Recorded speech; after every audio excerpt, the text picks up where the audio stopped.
Qanın formalı elementləri eritrosit, leykosit, trombosit sağlam insanın qanında maksimum miqdarı bir də ki minimum miqdarını veribdir. Bizdən X, Y, Z-in nisbətini müəyyən etməyimiz istəyir.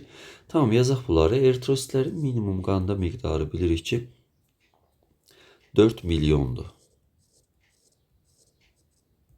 4 milyon.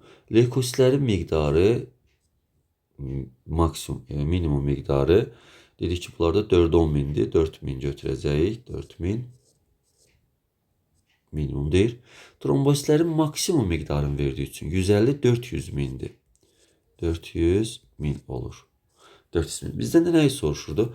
Birinci soruşurdu X, Y, Z-in X, Y, Z-in nisbətini soruşurdu. Demək, X-i tapmışıq 4 milyon.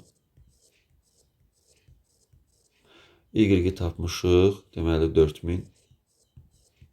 Z-i də tapmışdıq 400 min. Tamam, bunların bir-birinə nisbəti deyirsə, biz bunları elə 4000 götürsək, bunları ixtisar etsək, tapa bilərik. Aha. Deməli, nə qədər çıxacaqdır? 1-in 100-ə, bir də ki, burada da 3-dən 0 qalacaqdır. 1000-ə olacaqdır. Deməli, düzgün cavabımız 1000, 1, bir də 100 nisbətində xüsusilə olacaq.